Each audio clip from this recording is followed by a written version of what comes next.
अब जैसे आप गलतियां करते हो, चलो यहां तो हम रिहर्सल करा रहे हैं आपसे, कभी नो एंट्री कर देते हैं, सुधर जा भाई, फिर माफ कर दिया।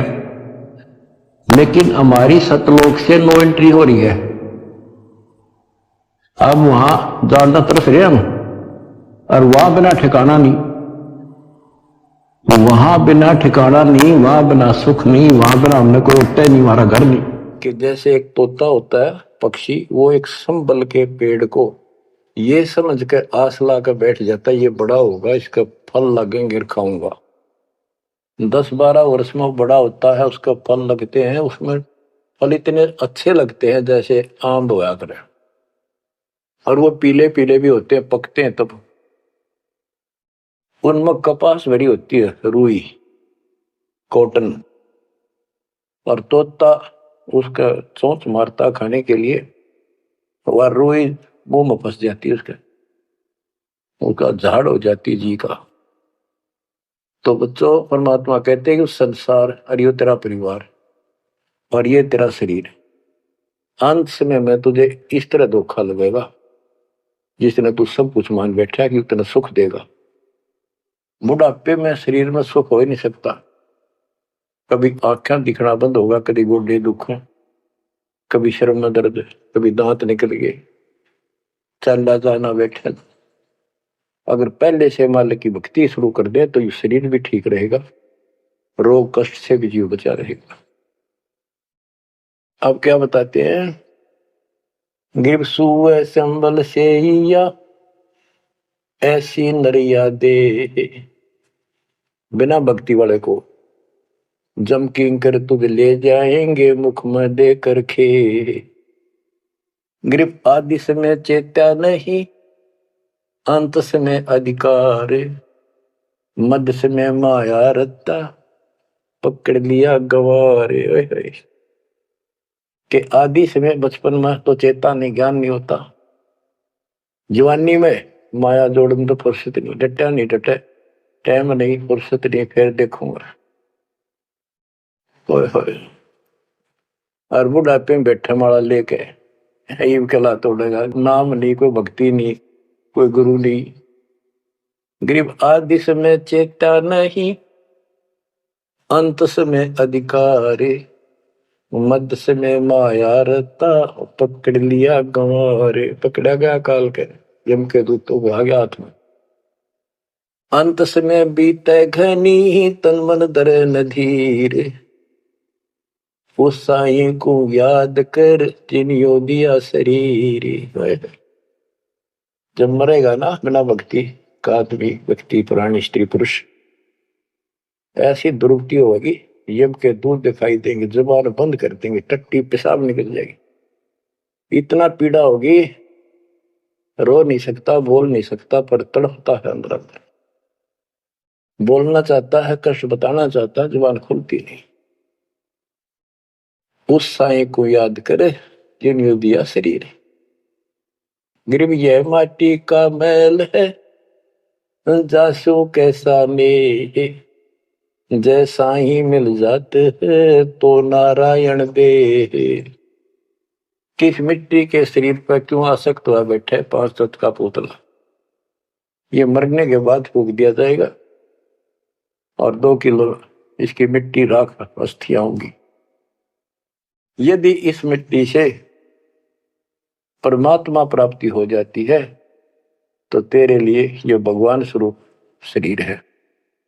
सिर्फ यह माटी का मैल है, जासू कैसा नेह, जैसा ही मिल जाते हैं तो नारायण दे।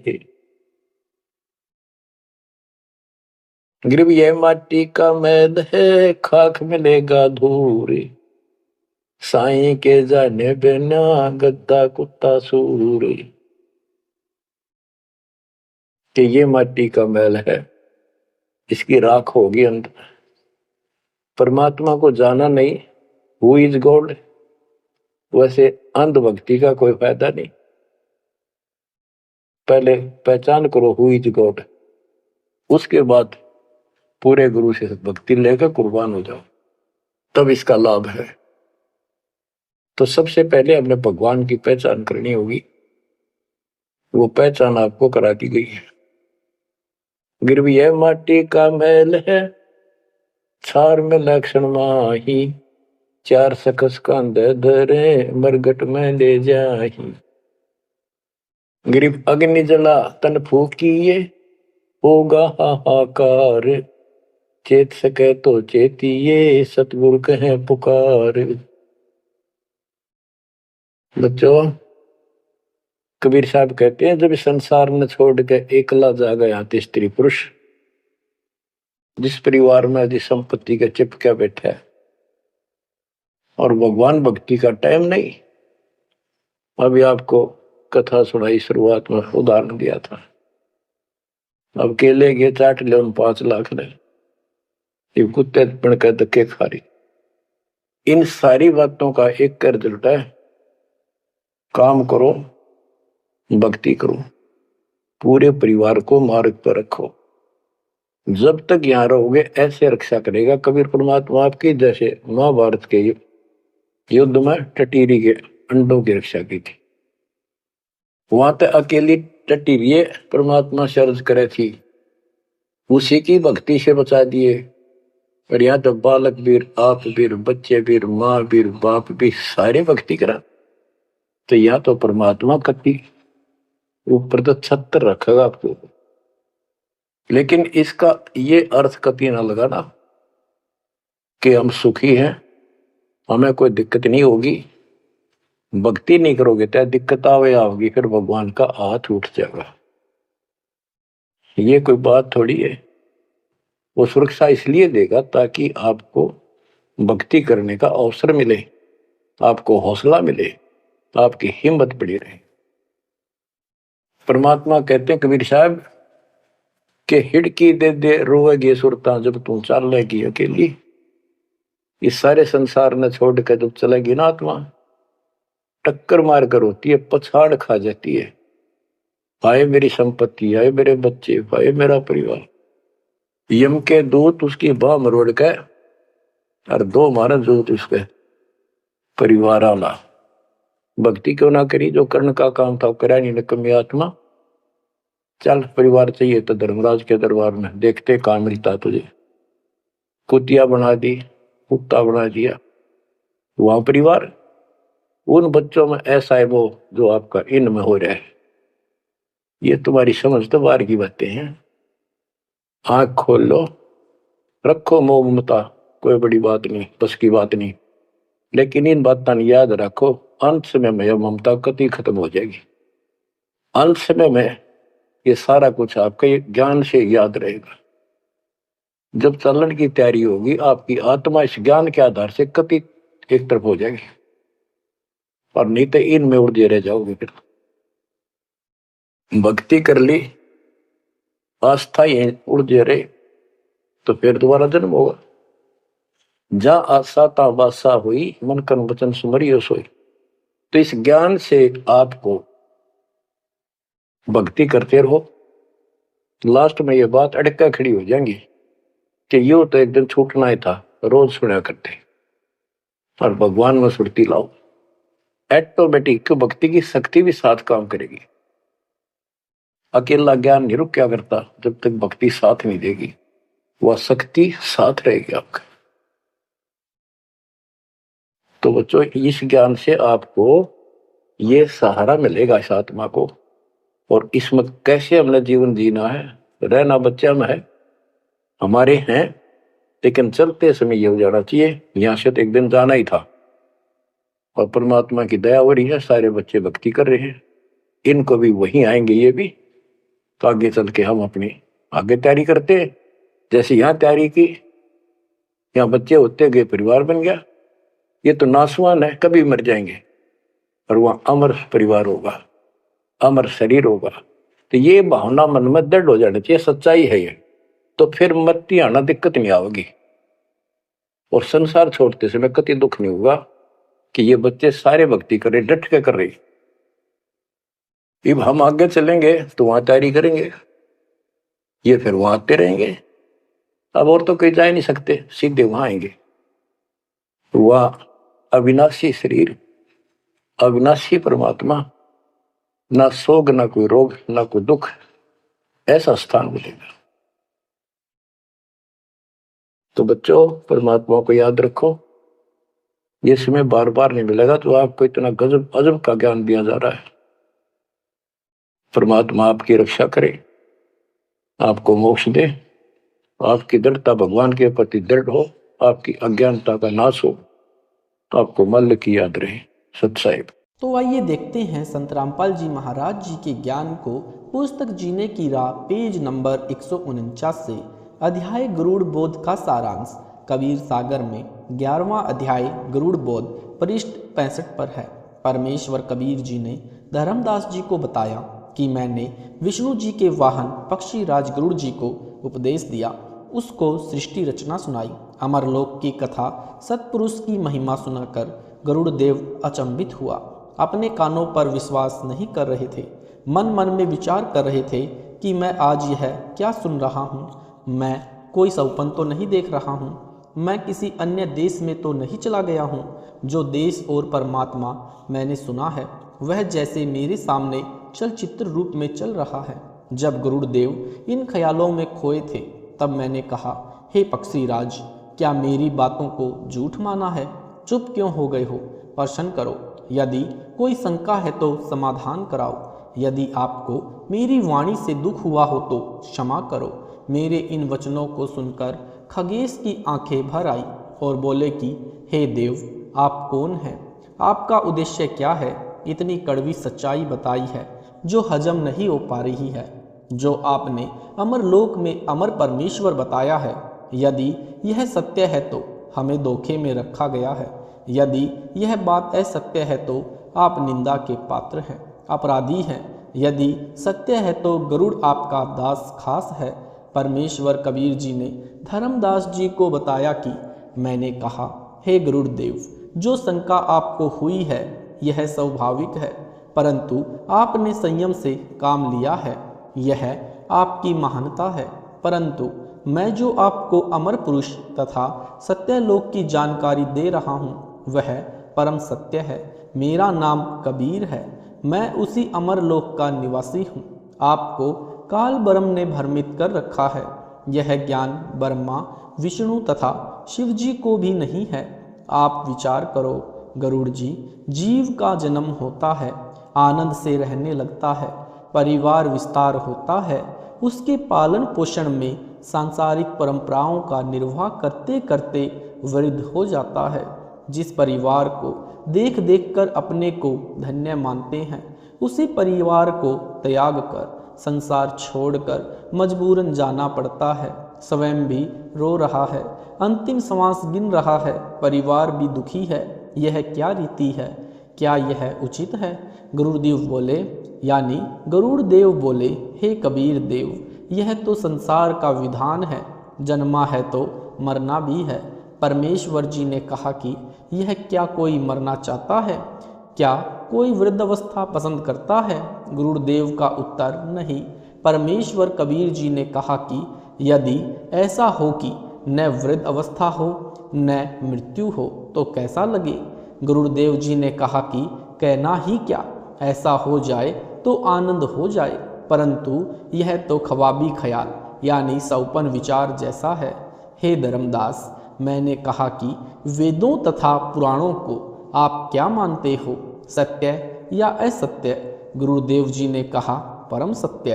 देवी पुराण के तीसरे स्कंद में स्वयं विष्णु जी ने कहा कि हे माता, तुम शुद्ध स्वरूपा हो, यह सारा संसार तुमसे ही उद्भाषित हो रहा है। मैं ब्रह्मा तथा शंकर आपकी कृपा से विद्यमान है। हमारा तो आविर्भाव यानी जन्म तथा तिरोभाव यानी मृत्यु हुआ करता है। परमेश्वर कबीर जी के मुख कमल से ऐसी पुख्ता यानी ऐसे पुख्ता प्रमाण यानी स्टिक प्रमाण सुनकर गुरुदेव चरणों में गिर गए, अपने भाग्य को सराह रहे और कहा कि जो देव सृष्टि की रचना ब्रह्मा, विष्णु, महेश तथा दुर्गा देवी तथा निरंजन तक की उत्पत्ति जानता है, वह ही रचनहार परमेश्वर है। आज तक किसी ने ऐसा ज्ञान नहीं बताया। यदि किसी जीव को पता होता, चाहे वह मैं ऋषि भी है तो अवश्य कथा करता। मैंने बड़े बड़े मंडलेश्वरों के प्रवचन सुने हैं, किसी के पास यह ज्ञान नहीं है। इनको वेदों तथा गीता का भी ज्ञान नहीं है। आप स्वयं को छुपाए हुए हो, मैंने आपको पहचान लिया है। कृपा करके मुझे शरण में ले लो परमेश्वर कबीर जी ने गरुड़ से कहा कि आप पहले हमें स्वामी श्री विष्णु जी से आज्ञा ले लो कि मैं अपना कल्याण कराना चाहता हूँ। एक महान संत मुझे मिले हैं, मैंने उनका ज्ञान सुना है। यदि आज्ञा हो तो मैं अपना कल्याण करा लूँ। मैं आपका दास नौकर हूँ, आप मालिक हैं। हमें सब समय इकट्ठा रहना है। यदि मैं छिपकर दीक्षा ले लूँगा तो आपको दुख होगा।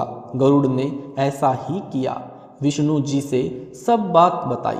श्री विष्णु जी ने कहा, मैं आपको मना नहीं करता, आप स्वतंत्र हैं।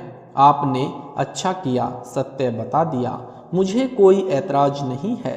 कबीर परमेश्वर ने कहा कि हे धर्मदास, मैंने गरुड़ को प्रथम मंत्र दीक्षा 5 नाम यानी कमलों के खोलने वाले प्रत्येक देव की साधना के नाम की दी थी। गरुड़ देव ने कहा कि हे गुरुदेव, यह मंत्र तो इन्हीं देवताओं के हैं, अमर पुरुष का मंत्र तो नहीं है। परमेश्वर कबीर जी ने कहा कि ये इनकी पूजा के मंत्र नहीं है, ये इन देवताओं को अपने अनुकूल करके इनके जाल से छूटने की कुंजी यानी की है। इनके वशीकरण मंत्र हैं। जैसे भैंसे को आकर्षित करने के लिए यदि उसको भैंसा भैंसा करते हैं तो वह आवाज करने वाले की ओर देखता तक नहीं।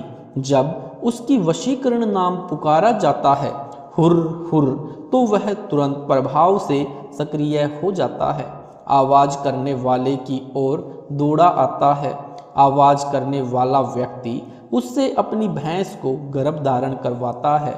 इसी प्रकार आप यदि श्री विष्णु जी के अन्य किसी नाम का जाप करते रहें, वे ध्यान नहीं देते। जब आप इस मंत्र का जाप करोगे तो विष्णु देव जी तुरंत प्रभावित होकर साधना की सहायता करते हैं। ये देवता तीनों लोकों यानी पृथ्वी, स्वर्ग तथा पाताल के प्रधान देवता हैं। ये केवल संस्कार कर्म लिखा ही दे सकते हैं। इस मंत्र के जाप से हमारे पुण्य अधिक तथा भक्ति धन अधिक संग्रहित हो जाता है। उसके प्रतिफल में ये देवता साधक की सहायता करते हैं। इस प्रकार इनकी साधना तथा पूजा का अंतर समझना है। जैसे अपने को आम खाने हैं तो पहले मेहनत मजदूरी नौकरी करेंगे, धन मिलेगा तो आम खाने को मिलेगा। नौकरी पूजा नहीं होती, उस समय हमारा पूज्य आम होता है। पूज्य की प्राप्ति के लिए किया गया प्रयत्न नौकरी है। इसी प्रकार अपने पूज्य परमेश्वर कबीर जी हैं तथा अमरलोक है। उसके लिए हम श्री ब्रह्मा, श्री विष्णु, श्री शिव, श्री गणेश तथा श्री दुर्गा जी की मजदूरी करते हैं, साधना करते हैं, पूजा परमेश्वर की करते हैं। गरुड़ जी बड़े प्रसन्न हुए और इस अमृत ज्ञान की चर्चा के लिए श्री ब्रह्मा जी से मिले। उनको बताया कि मैंने एक महर्षि से अद्भुत ज्ञान सुना है, मुझे उनका ज्ञान सत्य लगा है। उन्होंने बताया कि आप यानी ब्रह्मा, विष्णु तथा शिव नाशवान हो, पूर्ण करतार नहीं हो। आप केवल भाग्य में लिखा ही दे सकते हो। आप किसी की आयु वृद्धि नहीं कर सकते हो। आप किसी के कर्म कम अधिक नहीं कर सकते। पूर्ण परमात्मा अन्य है, अमर लोक में रहता है। वह पाप कर्म काट देता है, वह मृत्यु को टाल देता है, आयु वृद्धि कर देता है। प्रमाण भी वेदों में बताया है। ऋग्वेद मंडल 10 सूक्त 161 मंत्र 2 में कहा है कि रोगी का रोग बढ़ गया है, वह मृत्यु को प्राप्त हो गया है। तो भी मैं यानी कबीर देव उस भक्त को मृत्यु देवता से छुड़वा लाऊं, उसको नवजीवन प्रदान कर देता हूँ, उसको पूर्ण आयु जीने के लिए देता हूँ। ऋग्वेद मंडल 10 सूक्त 161 मंत्र 5 में कहा है कि हे पुनर्जन्म प्राप्त प्राणी, तू मेरी भक्ति करते रहना। यदि तेरी आंखें भी समाप्त हो जाएंगी तो तेरी आंखें स्वस्थ कर दूंगा, तेरे को मिलूंगा भी, यानी मैं तेरे को प्राप्त भी होऊंगा। ब्रह्मा जी को वेद मंत्र कंठस्थ है, तुरंत समझ गए, परंतु संसार में लोक वेद के आधार से ब्रह्मा जी अपने आप को प्रजापिता यानी सबकी उत्पत्ति कर्ता मान रहे थे। वेदों को कंठस्थ यानी याद कर लेना भिन्न बात है, वेद मंत्रों को समझना विशेष ज्ञान है। मान बढ़ाई वश होकर ब्रह्मा जी ने कहा कि वेदों का ज्ञान मेरे अतिरिक्त विषयों में किसी को नहीं है। आपने इन मंत्रों का अर्थ गलत लगाया है। कबीर परमेश्वर जी ने ऐसे व्यक्तियों के विषय में कहा है कि कबीर जानबूझ साची तजे, करे झूठ से नेह, ताकि संगत हे प्रभु सवपन में भी ना दे।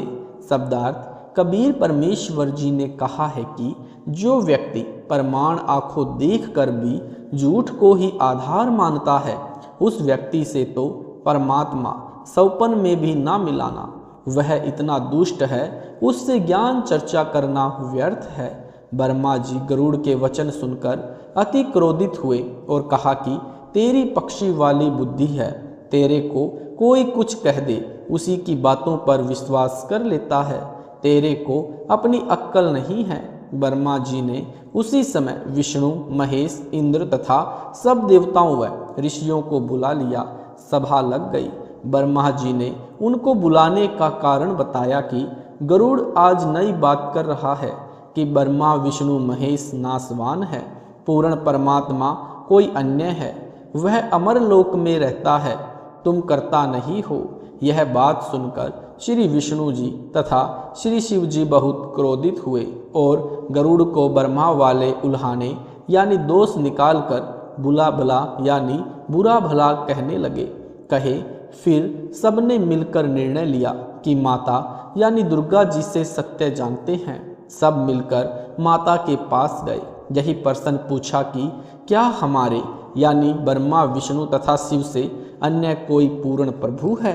क्या हम नासवान हैं? माता ने दो टूक जवाब दिया कि तुमको यह गलतफहमी यानी भ्रम कब से हो गया कि तुम अविनाशी तथा जगत के कर्ता हो।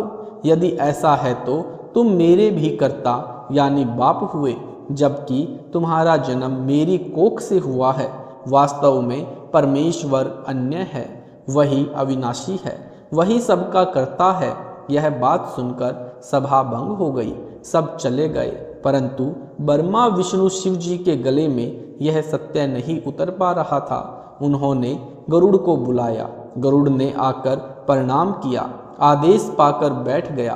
तीनों देवताओं ने कहा, हे पक्षीराज, आपको कैसे विश्वास हो कि हम जगत के कर्ता हैं? आप जो चाहो परीक्षा करो। गरुड़ जी उड़कर मेरे पास यानी कबीर जी के पास आए तथा सब वृतांत बताया। तब मैंने कहा कि बंग देश यानी वर्तमान में बांग्लादेश में एक ब्राह्मण का 12 वर्षीय बालक है। उसकी आयु समाप्त होने वाली है। वह कुछ दिन का मेहमान है। मैंने उस बालक को शरण में लेने के लिए ब्रह्मा, विष्णु, शिव की स्थिति बताई जो गरुड़ तेरे को बताई है। उस बालक ने बहुत विवाद किया और मेरे ज्ञान को नहीं माना। तब मैंने उस बालक से कहा कि तेरी आयु 3 दिन शेष है। यदि तेरे ब्रह्मा, विष्णु, शिव समर्थ हैं तो अपनी रक्षा कराओ। मैं इतना कहकर अंतर्ध्यान हो गया। बालक बेचैन है। उस बालक को लेकर देवताओं के पास जाओ। उनसे कुछ बनना चाहिए यानी उनसे कुछ बनना नहीं है। फिर आप मेरे से ध्यान से बातें करना। मैं तेरे को आगे क्या करना है वह बताऊंगा। गरुड़ जी उस बालक को लेकर ब्रह्मा, विष्णु, शिव के पास गए। गरुड़ ने बालक को समझाया कि आप उन देवताओं से कहना कि हम आपके भक्त हैं। मेरे दादा परदादा पिता और मैंने सदा आपकी पूजा की है। मेरे जीवन के 2 दिन शेष है। अभी मेरी आयु ही क्या है, कृपा मेरी आयु वृद्धि कर दे। बच्चे ने यही विनय की तो तीनों ने कोशिश की, परंतु व्यर्थ। फिर विचार किया कि धर्मराज न्यायाधीश के पास चलते हैं। सबका हिसाब यानी अकाउंट उसी के पास है, उससे वृद्धि करा देते हैं। यह विचार करके सबके सब धर्मराज के पास गए। उनसे तीनों देवताओं ने कहा कि पहले तो यह बताओ कि इस ब्राह्मण बच्चे की कितनी आयु है। धर्मराज ने डायरी देखकर बताया कि कल इसकी मृत्यु हो जाएगी। तीनों देवताओं ने कहा कि आप इस बच्चे की आयु वृद्धि कर दो। धर्मराज ने कहा यह असंभव है। तीनों ने कहा कि हम आपके पास बार बार नहीं आते, आज इज्जत बेइज्जती का प्रश्न है, हमारे आए हुओं की इज्जत तो रख लो। धर्मराज ने कहा कि एक पल भी न बढ़ाई जा सकती है न घटाई जा सकती है। यदि आप अपनी आयु इसको दे तो वृद्धि कर सकता हूँ। यह सुनते ही सबकी हवा निकल गई।